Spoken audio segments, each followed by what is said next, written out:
안녕하십니까. 매일 아침 조간신문의 주요 기사를 딱딱 풀어서 해석해드리는 조간딱풀 9월 15일 화요일에 인사드립니다. 조국, 윤미향, 추미애 이렇게 이어지는 진보의 민낯 속속 드러나고 있습니다. 최근에는 추미애 법무부 장관의 아들 특혜 병역 복무 문제가 큰 논란이 일어났는데, 오늘 조간신문에서는 윤미향이 다시 등장했습니다. 어제 윤미향 검찰이 8개 혐의로 기소를 했죠. 특히 그 중에서도 국민들의 공분을 자아내는 문제, 치매 할머니, 길원옥 할머니, 그때 논란이 됐었죠. 길원옥 할머니 이 상금을 기부를 받았는데 그 기부를 받는 과정에서 할머니를 유도했다. 자, 조선일보 일면 톱을 보시면은 윤미향 치매 할머니 돈까지 기부 유도, 이렇게 일면 톱 제목을 뽑았습니다. 위안부 할머니들을 위하는 이 단체를 만들어서 기부를 받는데, 심지어 그 위안부 할머니가 정부로부터 받은 돈까지 기부를 유도해서 돈을 거뒀다. 다른 데서 기부를 받아서 할머니들을 도와야 되는데 할머니 돈을 기부하도록 유도했다는 그 혐의가 적용된 거죠. 8개 혐의로 기소를 했는데, 이 미등록 계좌로 또 43억 원을 모금을 했습니다. 그리고 정부 지자체 보조금을 3억 넘게 부정 수령을 했고, 위안부 피해자 길원옥 할머니가 치매 상태인 것을 이용해서 길 할머니가 국민 성금으로 받은 성금이네요. 국가로부터 받은 것도 아니고 국민 성금으로 받은 성금 1억 원 중에서 7,920만 원을 정의연 등의 기부 종료하게 만든 준사기 혐의 등으로 14일 기소를 했습니다.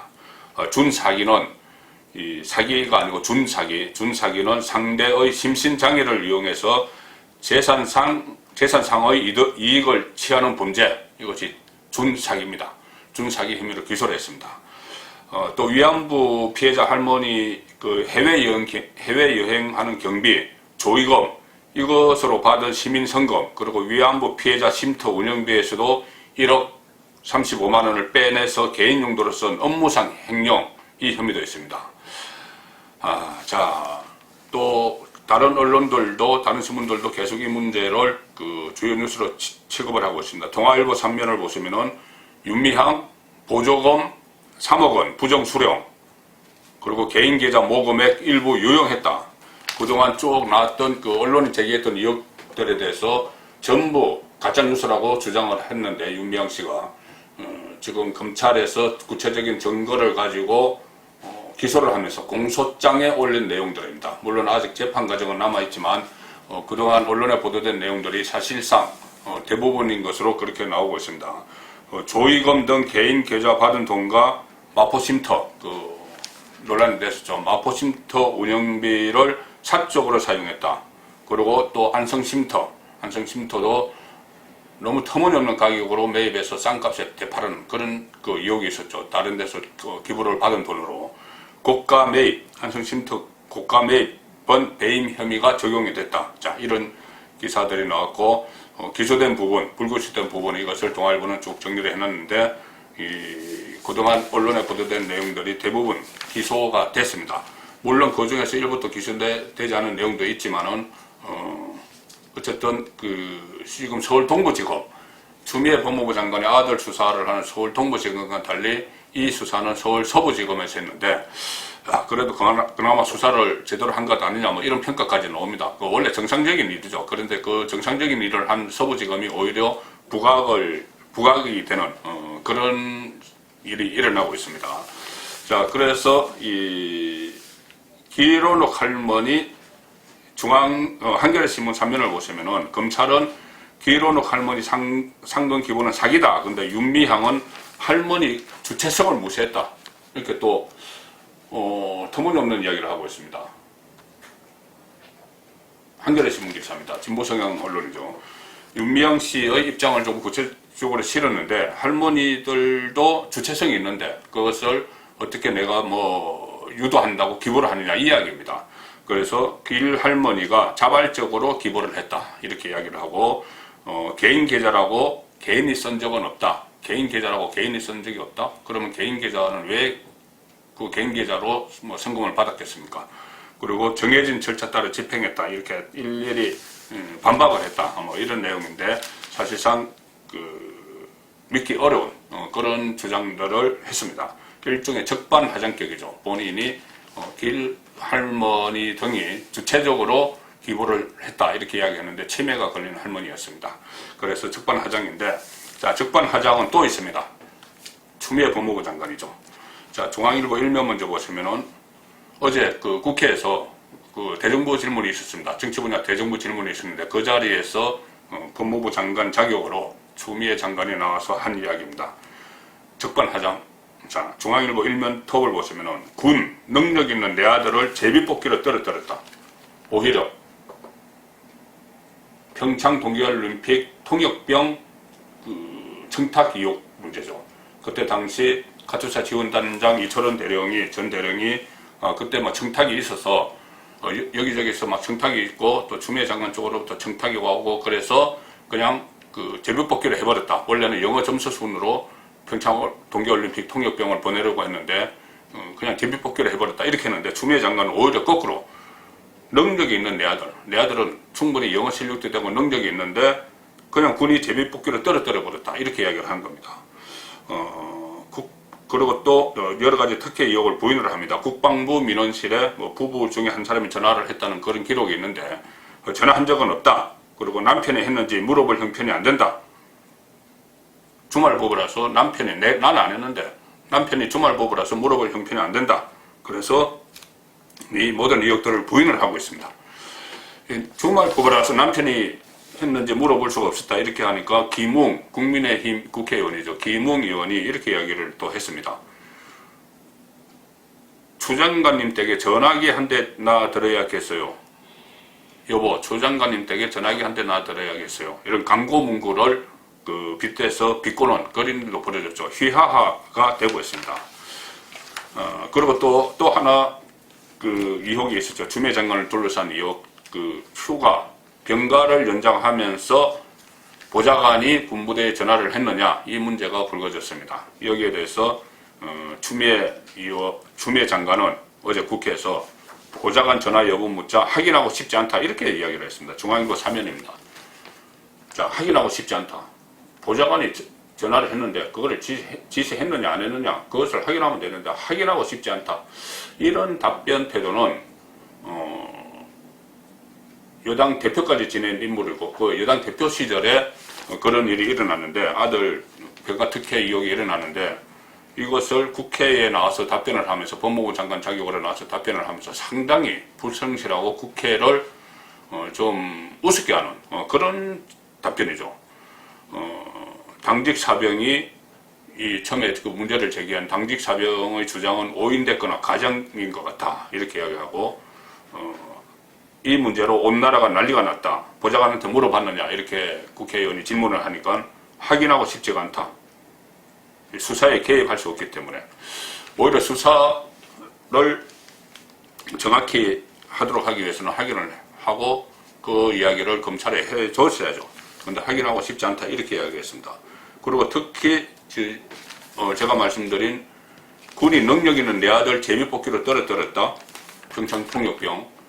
자, 그렇다면은 오히려 탄압을 받았다는 이야기인데 그때 당시에 문재인 정권이 들어서서 한 달 후입니다. 한 달 후에 집권 여당의 대표가 오히려 탄압을 그 아들 병력 문제로 역차별을 받았다 이야기인데 내 아들을 떨어뜨리기 위해서 제비뽑기로 만들었다. 그렇다면 정말 이철원 당시 대령은 강큰 사람이죠. 집권 여당의 대표 아들을 떨어뜨리기 위해서 제비뽑기로 선발 방식을 변경해 버린 겁니다.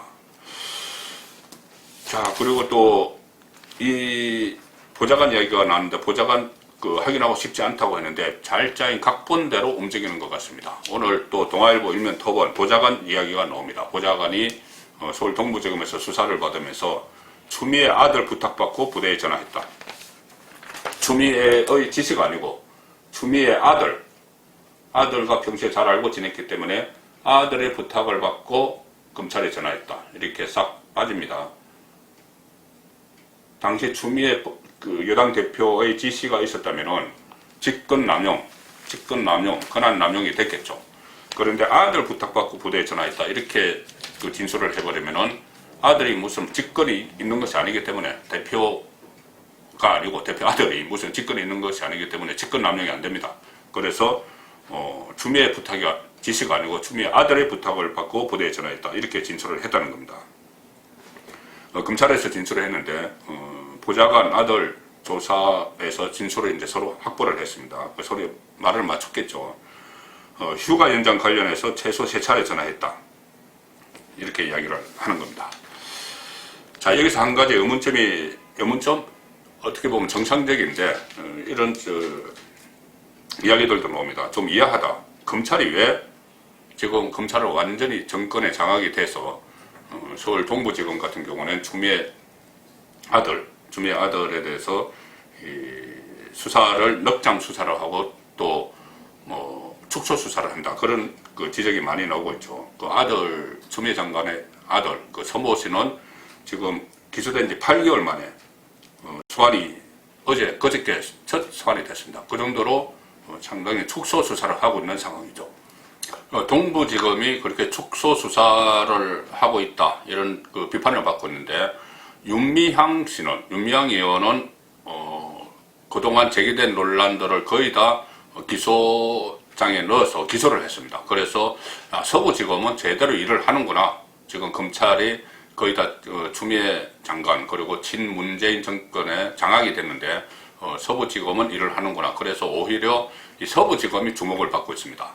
자, 정상적으로 제기된 문제들에서 그 기소를 했는데 오히려 주목을 받는 그런 상황입니다.